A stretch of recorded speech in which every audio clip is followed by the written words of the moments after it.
दिल्ली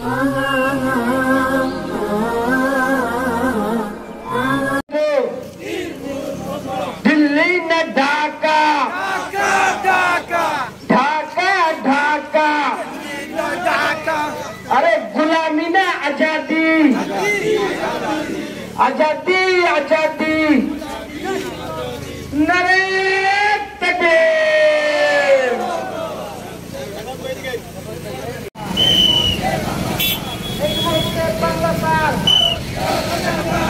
आंदोलन बांग्लादेश के नेता নাই, যোগ্য নেতা পাইছি নাই, সারা বাংলায় শুনতে পাই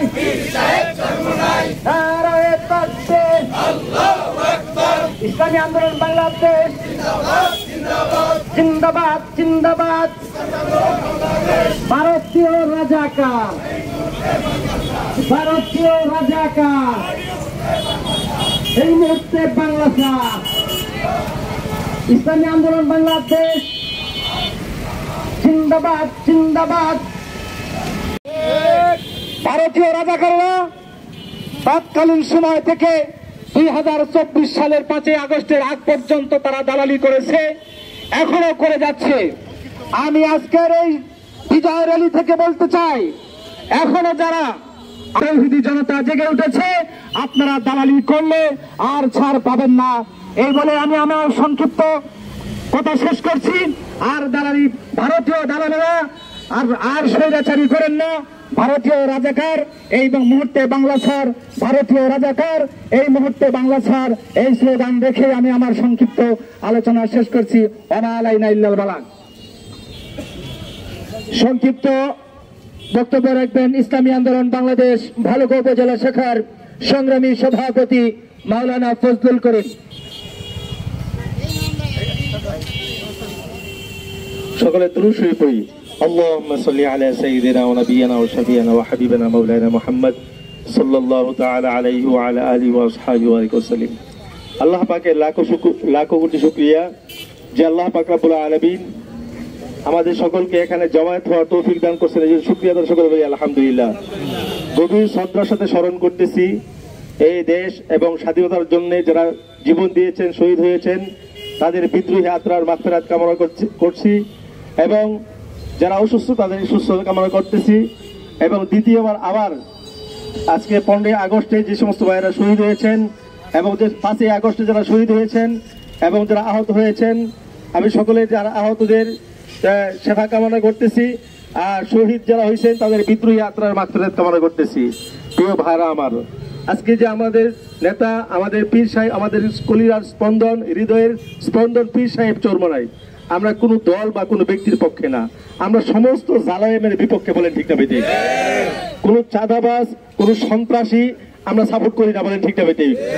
যারা অন্যায় করবে সে যেই করুক, আমরা তাদের বিরুদ্ধে আমরা আছি। বলেন ঠিক না বেঠিক?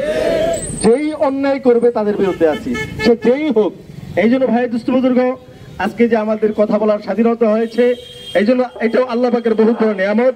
এই জন্য আবারও শুকরিয়া আদায় সকলে বলি আলহামদুলিল্লাহ। ভাই দুস্থ বুজুর্গ, আপনারা জানেন বিগত সময়ে উলামায়ে কেরাম, বিশেষ করে বাংলাদেশের উলামায়ে কেরাম সবচেয়ে নির্যাতিত, সবচেয়ে নিপীড়িত হয়েছিল। বলেন ঠিক না বেঠিক? আল্লামা মামুনুল হক সাহেব এবং আমাদের কলিজার টুকরা শেখ চরমনাইকে রাজপথে তারা সাহায্য করছিল। ভাই দুস্থ বুজুর্গ, আপনারা জানেন ওনাকে তারা আঘাত করছিল এবং হাজারো হাজারো উলামায়ে কেরামকে অন্যায় ভাবে জালেমের কারাগারে তারা নিবেদিত করেছিল। বলেন ঠিক না বেঠিক? আজকে আমাদের ভাইদেরকে রক্তাক্ত করা হয়েছে। এই রক্তাক্ত সাপ্তাহ চত্বরে যেভাবে নির্মমভাবে শহীদ করা হয়েছিল, পৃথিবীর কোনো ইতিহাস নাই এরকম ভাবে এই পরিমাণে একদিনে এই পরিমাণ মানুষকে হত্যা করা হয়েছিল। বলেন ঠিক না বেঠিক? আজকে তাদের রক্তের বিনিময়ে, তাদের শরীরের রক্তের বিনিময়ে আজকে আমাদের এই দেশ পাইছি। কাদের এই দেশকে সুন্দর করার জন্য, ইনসাফ বিক্রি করার জন্য, এই দেশকে ন্যায় বিচার প্রতিষ্ঠা করার জন্য আমরা সকলে চেষ্টা করতে রাজি আছি না ইনশাআল্লাহ তাআলা। সামনেও যাতে কোনো রাজাকার না আসতে পারে, সামনেও যাতে কোনো স্বৈরাচার না আসতে পারে। বাংলাদেশকে আল্লাহ পাক রব্বুল আলামিন কবুল করুন, সকলে বলি আমিন।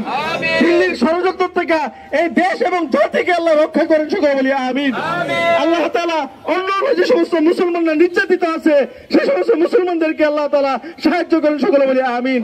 আপনাদের সকলকে ধন্যবাদ জানিয়ে যে আল্লাহ তাআলা আপনারা অনেক কষ্ট করে 700 গেলে আপনারা এসেছেন, আল্লাহ তাআলা আপনাদের এই আশাকে কবুল করেন এবং